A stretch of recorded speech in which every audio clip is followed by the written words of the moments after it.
Hello friends, welcome to our channel education e class. अगर आप यूपीपीएट counselling 2020 में भाग लेने जा रहे हैं तो यह वीडियो आपके लिए बहुत ज़्यादा महत्वपूर्ण हो जाता है। आज के वीडियो में एक बहुत बड़ा सवाल है जो छात्रों के मन में ये प्रश्न उठ रहे हैं कि हम पूल काउंसलिंग में भाग लें या फिर डायरेक्ट एडमिशन में जाएँ। देखिए, राउंड 1 की काउंसलिंग की प्रोसेस लगभग समाप्त हो चुकी है, यानी कि फेज़ नंबर 1, 2, 3 तो समाप्त हो चुका है, रिजल्ट भी जारी हो चुका है और फेज़ 4 लगभग समाप्ति की ओर है, यानी कि आपका कल इसमें रिजल्ट इसका जारी हो जाएगा। उसके बाद छात्रों के मन में सबसे बड़ा प्रश्न यही उठ रहा है और हमारे कमेंट बॉक्स में सबसे ज़्यादा तो इसी के लिए पूछा जा रहा है कि सर अब हम पूल काउंसलिंग में भाग लें या फिर डायरेक्ट एडमिशन में भाग लें, यानी कि छात्रों को किस में ज़्यादा फ़ायदा हो सकता है, क्या क्या संभावना बनती है। आज की वीडियो में इन्हीं सारी संभावना के बारे में हम आपको बताएंगे और इसके साथ आपको यह भी बताएंगे कि आपको कॉलेज में जो रिक्त सीटें हैं उनकी स्थिति क्या होगी, यानी कि अभी राउंड 1 में कितनी सीटें फुल हो जाएंगी। उसके बाद आपको कैसे मालूम चलेगा कि फिर से सीटों का अरेंजमेंट होगा, ये किस डेट को होगा, ये भी हम आपको वीडियो में बताएंगे। साथ में हम उन छात्रों की भी बात करेंगे जो कि काउंसलिंग में बैठ चुके हैं और वो देख रहे थे कि उनका फेज़ 2 में या फेज़ 3 में या 4 में उनके काउंसलिंग का ऑप्शन नहीं आ रहा था। वो क्यों नहीं आ रहा था वो भी हम आज के वीडियो में बताएंगे। देखिए, बहुत सारे छात्रों का हमारे कमेंट बॉक्स में आ रहा है कि सर आप स्कॉलर के लिए भी वीडियो बनाइए, तो हम आपको यहाँ पे बता दे रहे हैं कि बहुत जल्द हम अपने चैनल पर स्कॉलरशिप के लिए वीडियोस बनाना शुरू कर देंगे। उसमें आपको बिल्कुल सही और सटीक जानकारी मिलेगी। अगर आप चैनल पर पहली बार आए हैं, फर्स्ट टाइम हमारे चैनल पर आए हैं, तो हमारे चैनल को सब्सक्राइब कर लीजिए। हमारे चैनल पर इसी प्रकार की महत्वपूर्ण जानकारियाँ आपको मिलती रहेंगी।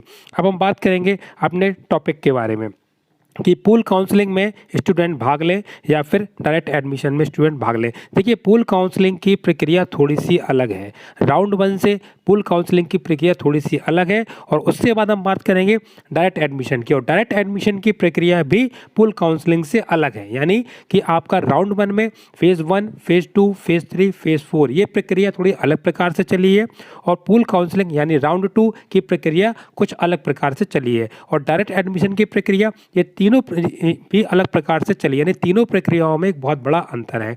हमने पूल काउंसलिंग और डायरेक्ट एडमिशन के भी कई वीडियोस बना दीजिए और आप हमारे प्लेलिस्ट में जाकर आपके सारे वीडियोस को आप देख सकते हैं और अच्छी तरह समझ सकते हैं कि डायरेक्ट एडमिशन और पूल काउंसलिंग है क्या। देखिए, सबसे पहले हम जल्दी से आपको बता दें कि पूल काउंसलिंग और डायरेक्ट काउंसलिंग की डेट क्या है।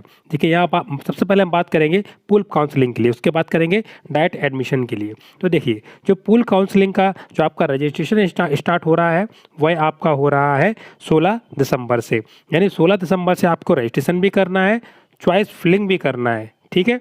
उसके बाद आप करेंगे 19 दिसंबर से आपको चॉइस फिलिंग केवल करना है और 20 तारीख को आपका अलॉटमेंट जारी होगा। उसके बाद आप सीधा 21, 22, 23 तारीख को आपको डाउनलोड अलॉटमेंट लेटर निकाल सकते हैं, ठीक है। डायरेक्ट एडमिशन की अगर हम बात कर लें, डायरेक्ट एडमिशन की बात करेंगे तो वो आपकी प्रोसेस 24 दिसंबर से स्टार्ट हो जाएगी और ये प्रोसेस 27 दिसंबर को ख़त्म हो जाएगी। देखिए, हम यहाँ पर एक महत्वपूर्ण जानकारी और आपको दे दें कि यहाँ पर देखिए, पूल काउंसलिंग की शुरू होने से पहले, यानी जो 16 दिसंबर से पूल काउंसलिंग स्टार्ट हो रही है उसको शुरू होने से पहले आपके डाटा को रिकंसिलेशन का काम स्टार्ट किया जाएगा। यानी आपके जो डाटा जो आप सबमिट कर चुके हैं, यानी जो काउंसलिंग में जो बच्चे भाग ले चुके हैं, जो रजिस्ट्रेशन करा चुके हैं, जिनको कॉलेज मिला है या फिर नहीं मिला है, इन सब के लिए डाटा रिकंसिलेशन की बात चलेगी। यानी सभी के डाटा को फिर से सेट किया जाएगा ताकि आप लोग पूल काउंसलिंग में रजिस्ट्रेशन में भाग लें। इसलिए 3 दिन का उन्होंने समय लिया है अपना, 13 तारीख, 14 तारीख, 15 तारीख, 3 दिन के अंदर ये सब चीज़ को अरेंज करेंगे, सेट करेंगे ताकि आप लोग फिर से रजिस्ट्रेशन के लिए पात्र हो सकें। देखिए, सबसे पहले हम बात करते हैं पूल काउंसलिंग, यानी वीडियो में हम डिस्कस करेंगे, यहाँ पर बताएंगे आपको पूल काउंसलिंग और डायरेक्ट एडमिशन में से दोनों के बारे में आपको बताएंगे। फिर आपको निर्णय लेना है कि आपको किस में प्रवेश लेना है, तो दोनों के बारे में एक एक करके हम बताएंगे। सबसे पहले हम बताएंगे पूल काउंसलिंग के लिए।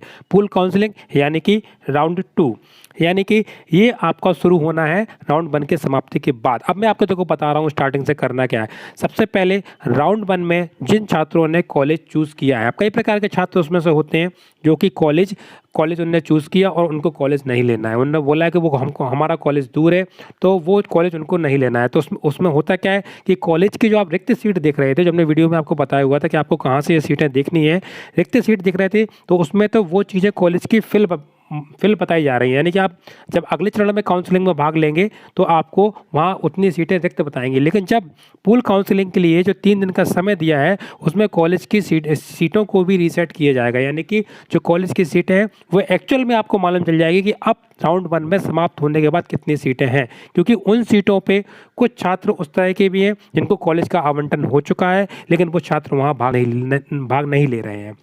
इसमें आपके प्राइवेट कॉलेज भी आएंगे और हो सकता है कि कुछ सीटें आपकी गवर्नमेंट्स में भी निकल कर आए, लेकिन बहुत कम संभावना है क्योंकि गवर्नमेंट जिनको मिलता है वह अधिकांश बच्चे ले लेते हैं। इसलिए आपको पूल काउंसलिंग में बैठने से पहले एक बार सीट का ब्यौरा जरूर देख लेना है। उसके लिए हम जरूर आपके लिए एक वीडियो बनाएंगे। तभी मैं आपसे कह रहा हूँ कि हमारे चैनल को सब्सक्राइब रखें और लेटेस्ट अपडेट के लिए रखें। जब भी वो निकलेगा हम तुरंत आपको वीडियोज़ के माध्यम से सूचित कर देंगे। तो सबसे पहले तो आप बात समझ गए होंगे कि कॉलेज की सीट की स्थिति के बारे में, यानी कि आपका डाटा तो अरेंज फिर से होगा, साथ में जो कॉलेज की जो छात्र सीट घेरे हुए हैं, यानी कि मान लेते हैं एग्जाम्पल के तौर पे किसी एक बच्चे को प्राइवेट कॉलेज मिला, अब वो वहाँ पर एडमिशन नहीं लेना चाह रहा, तो सीट तो उसकी घिरी है ना, राउंड 1 में सीट घिरी है। लेकिन जब पूल में जब काउंसलिंग स्टार्ट होगी तो वहाँ विद्यालय की सीटें भी खाली होंगी। इसलिए आपका यह जानना बहुत ज़रूरी है कि अब वर्तमान में जब पूल काउंसलिंग स्टार्ट हो रही है तो वहाँ कितनी सीटें खाली हैं। और देखिए पूल काउंसलिंग में पार्टिसिपेट के लिए हमने अलग से वीडियो बना दिया है, वहाँ पर आप जाकर देख सकते हैं कि वहाँ पे किस नियम से काउंसलिंग होनी है।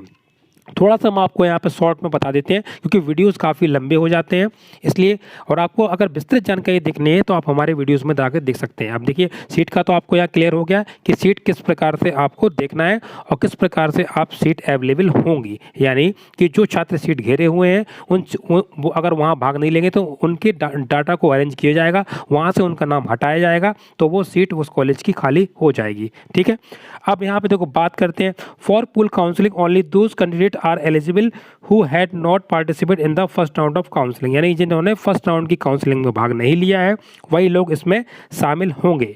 उसके बाद who are not allotted any college in round 1, यानी जिनने तो काउंसलिंग में भाग ही नहीं लिया है वो भी हो सकते हैं। साथ में उन्हें फर्स्ट राउंड में कोई भी कॉलेज नहीं मिला है। साथ में who fill the pay balance fee against the allotted seat, यानी जो उनको जो बैलेंस फीस जो उसको पे करनी थी वो नहीं कर पाए हैं, वो भी पूल काउंसलिंग में रजिस्ट्रेशन करेंगे। रजिस्ट्रेशन प्रक्रिया आपको समझ में आ चुकी होगी। अब इसके बाद बात कर लें रजिस्ट्रेशन फीस के लिए। देखिए यहाँ पे बात करेंगे रजिस्ट्रेशन फीस के लिए आपको 750 रुपये का यहाँ रजिस्ट्रेशन कराना पड़ेगा और they have to also deposit तो 51,250 रुपये एज फुल कॉलेज फीस। अब आपको एडवांस 5,000 नहीं करना है, आपको पूरी 51,250 रुपये फुल फीस करनी है। उसके बाद आपको कॉलेज मिलेगा अलॉट हो जाएगा। अगर कॉलेज अलॉट हो जाता है आपको तो अलॉटमेंट लेटर निकल आएगा, और अगर आपको कॉलेज नहीं मिलता है तो वो आपका पैसा रिफंड हो जाएगा। यहाँ आपको बिल्कुल भी क्लियर हो चुका होगा। ठीक है, देखिए अब हम बात करते हैं डायरेक्ट एडमिशन की।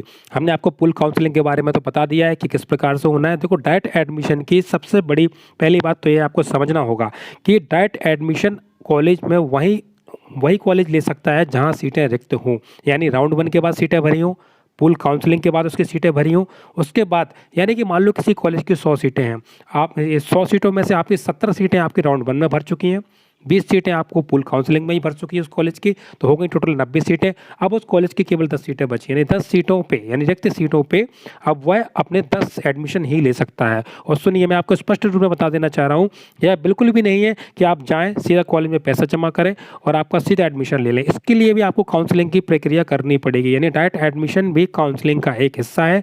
स्पष्ट तौर में आपको बता रहा हूँ कि डायरेक्ट एडमिशन भी काउंसलिंग का ही एक हिस्सा है जो कि राउंड 3 के बीच में आता है।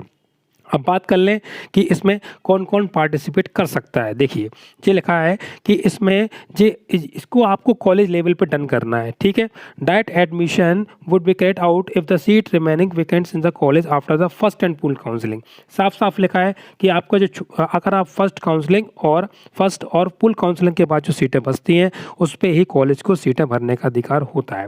अब बात कर लें कि कौन कौन पार्टिसिपेट कर सकता है। देखिए जिसने भी एंट्रेंस एग्जाम दिया है, जिसको भी एक वैलिड रैंक मिली है, वही व्यक्ति इसमें पार्टिसिपेट कर सकता है। ठीक है, देखिए अब यहाँ जो उनकी गाइडलाइंस उसके बारे में बता दे रहे हैं कि they have not been admitted to any college in the first counselling, यानी फर्स्ट काउंसलिंग में जो कोई भी कॉलेज एडमिटेड नहीं हुआ है वह इसमें भाग लेंगे। They have not been admitted to any college in pool counselling, यानी पूल काउंसलिंग में भी कोई भी कॉलेज एडमिटेड नहीं हुआ है छात्रों को, वो इसमें भाग लेंगे। They have not been participate in the counselling process, ठीक है। अब इसमें करना क्या होगा, इसमें देखिए the candidate had to deposit direct counselling fee of 750 रुपये नॉन रिफंडेबल, ठीक है। इसमें भी देखिए आपको 750 रुपये का एक रजिस्ट्रेशन कराना पड़ेगा जो कि आपकी नॉन रिफंडेबल होगी, ठीक है। उसके बाद कॉलेज वालों को एक लिस्ट आएगी जो लखनऊ यूनिवर्सिटी से, उसमें वो चेक करेंगे कि वो छात्र उसमें है कि नहीं है, मतलब अगर वैलिड रैंक है उस छात्र की और वो लिस्ट में है तो वो व्यक्ति डायरेक्ट एडमिशन ले सकता है। इसलिए आपको डायरेक्ट एडमिशन में भी आपको ऐसा नहीं है कि आप चले जाएँ और सीधा डायरेक्ट एडमिशन ले लें, ऐसा नहीं है। पूरी प्रोसेस के साथ पूरी गाइडलाइंस मैंने आपको दिखा दी है, इसको भी आप देख सकते हैं, स्वयं इसको पढ़ भी सकते हैं। और उसके बाद आपको ये निर्णय लेना है आपको पूल काउंसलिंग में जाना है कि डायरेक्ट एडमिशन में जाना है। देखो मैं फिर से बता रहा हूँ कि पूल काउंसलिंग में क्या होगा, जो कि 3 राउंड के बाद कॉलेज में रिक्त सीट होंगी, यानी कि आपका राउंड 1 में मान लो किसी कॉलेज की 100 सीटें हैं, उसके बाद उसकी 50 सीटें भर जाती हैं तो 50 सीटों पे ही उसकी पूल काउंसलिंग होगी। और 50 सीटों में खाली कैसे हो सकती हैं, क्योंकि पूल 1 में कई सारे छात्र हैं जो कॉलेज उनको मिला है और वो कॉलेज नहीं लेना चाह रहे हैं। तो देखो छात्रों का डाटा तो अरेंज होगा ही होगा, साथ में कॉलेज की सीट का डाटा भी अरेंज होगा। तो अभी हो सकता है किसी कॉलेज की सीट बढ़ जाए, वो क्यों बढ़ जाए, क्योंकि वहाँ छात्रों ने प्रवेश नहीं लिया तो ऑटोमेटिक वहाँ सीटें बढ़ेंगी। तो आपको सीटों को देखकर ही काउंसलिंग में भाग लेना है। तो देखिए आप निर्णय आपको लेना है कि आप पूल काउंसलिंग में जाते हैं और डायरेक्ट में। और डायरेक्ट के लिए एक कंडीशन ये हो जाएगी, अगर आप मनचाहा कॉलेज लेते हैं और बैठे रहते हैं कि भाई हमको इसी कॉलेज में डायरेक्ट एडमिशन लेना है, तो वो डिपेंड करता है कि उस सीटों पे उस कॉलेज पे सीटें खाली होना चाहिए। मान लो आप एक पर्टिकुलर कॉलेज पे बैठे हैं, हमको यहीं लेना है, और हो सकता है कि डायरेक्ट एडमिशन में आपके साइंस की या आर्ट की जिस भी ग्रुप में आप आ रहे हैं वहाँ की सीटें ना बचें। अगर आपकी सीटें नहीं बचेंगी तो फिर आप वहाँ एडमिशन नहीं ले पाएंगे। बात को आप अच्छी प्रकार से समझ चुके होंगे कि पूल काउंसलिंग ज़्यादा बेहतर है या फिर डायरेक्ट एडमिशन आपका ज़्यादा बेहतर है। दोनों में पूल काउंसलिंग में आपका चांस बन जाता है और डायरेक्ट एडमिशन में वो आप अगर आपकी वहाँ पर सीटें खाली रह जाती हैं तब आपको वहाँ मौका मिलेगा। बात को आप अच्छे प्रकार से समझ चुके होंगे। तो ये था हमारा काउंसलिंग प्रोसेस का एक वीडियो, दोनों का अंतर। हम और भी आपके लिए और महत्वपूर्ण वीडियोस लेके आते रहेंगे। अगर आप चैनल पे पहली बार आए हो, हमारे चैनल को सब्सक्राइब कर लें, वीडियोस को लाइक और शेयर करना ना भूलें। धन्यवाद।